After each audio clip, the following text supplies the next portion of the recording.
عورت اپنے شوہر کے ساتھ طلاق ہو جاتا ہے تو اسے دوسرے سے تھرڈ پارٹی سے شادی کرنا ضروری کیوں ہے؟ پہلے شوہر سے واپس کرنے کے لیے. یہ سوال ہے. سوال ابھی دوہرا ہے, جواب دے رہا ہوں میں. یہ لوگوں کو غلط فہمی ہے کہ اگر میاں بیوی کا طلاق ہوتا ہے اور اگر وہ پھر سے شادی کرنا چاہتے ہیں, یہ غلط فہمی ہے لوگوں کی کہ اس کو تیسرے سے شادی کرنا فرض ہے. قرآن میں صاف طور پہ لکھا ہوا ہے سورہ بقرہ میں سورہ نمبر 2 آیت نمبر 228 سے لے کے 242 تک طلاق کے پورا ڈیٹیل دیے گئے, کس طریقے سے طلاق دیا جاتا ہے. پہلے میں نے کہا تھا کہ آپس میں سمجھوتا ہونا چاہیے, نہیں ہوتا ہے تو گیٹ این آربیٹر, ایک بڑے کو بلاؤ, شوہر کی طرف سے بیوی کی طرف سے سمجھوتا کرو. نہیں ہوتا ہے تو طلاق بولنے کے بعد عدت کے 3 ماہ ہے. قرآن میں لکھا ہے سورہ بقرہ سورہ نمبر 2 آیت نمبر 228 کہ 3 ماہ, 3 مہینے 3 menstrual cycle is the period of waiting عدت. 3 مہینے کے بعد the divorce is completed. لیکن 3 مہینے کے درمیان اگر میاں بیوی واپس میں رجوع ہونا چاہتے تو ہو سکتے, طلاق نہیں ہوتا ہے. لیکن اگر 3 مہینے تک رجوع نہیں ہوتے اور الگ ہو جاتے اور 1 سال بعد انہیں خیال آتا ہے ارے ہم نے غلط کیا, ہم پھر سے شادی کرنا چاہتے, تو قرآن کی آیت ہے سورہ بقرہ سورہ نمبر 2 آیت number 232 Do not prevent the woman from marrying the former husband. آپ عورتوں کو اپنے پرانے شوہر سے شادی کرنے سے مت روکیے. تو وہ عورت پھر سے اپنے پہلے شوہر سے شادی کر سکتی ہے, لیکن نیا نکاح نیا مہر, نیو میرج نیو مہر. No, no, no. What you are saying is a misconception.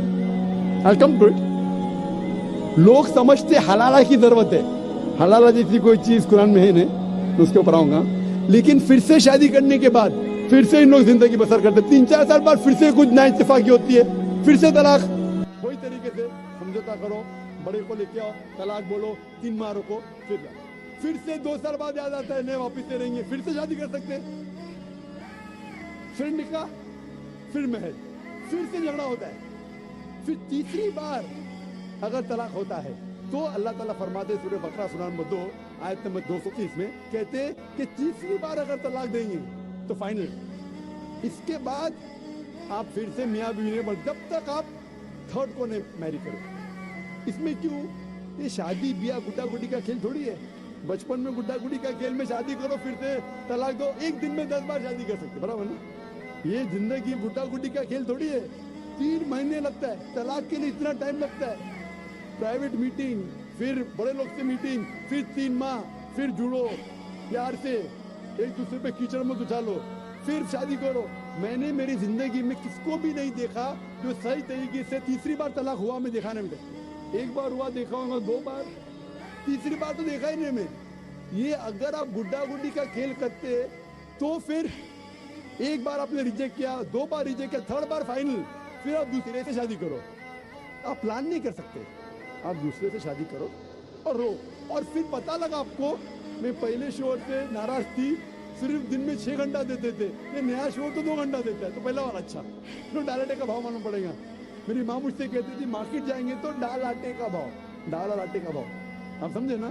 تو ہو سکتا ہے کیا معلوم پڑا میں میرے شوہر سے جھگڑا کرتی تھی, وہ بیوی کہیں گی, معلوم پڑے گا نیا شوہر تو پرانے والے سے بدتر ہے. آپ سمجھے نا. اور پھر اگر نئے والے سے ڈیورس ہوا, سیم طریقہ, آپس میں سمجھوتا, پلاننگ نہیں.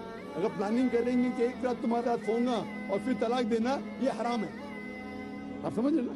یہ کچھ لوگ کرتے ہیں, میں جانتا ہوں مسلم معاشرے میں وہ حرام کرتے ہیں. پلاننگ کرنا, تمہارا شوہر بنوں گا, 1 رات بعد طلاق دوں گا, پھر تم شوہر شادی کرنا, یہ حرام ہے.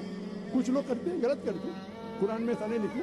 تو اگر تیسری بار طلاق کے بعد یا پہلی طلاق کے بعد بھی, پہلے بار طلاق دیے, دوسرے سے شادی کیے, پھر پتہ لگا صحیح نہیں, تو واپس جا سکتے. آپ سمجھے نا. تو یہ جو ہے ضروری ہے تھرڈ پارٹی کے پاس جانا, اگر 3 بار صحیح طریقے سے طلاق ہو تو اسلام میں اتنی چھوٹ ہے ماشاءاللہ, اور اتنا صحیح مذہب ہے. It's the most practical way of life.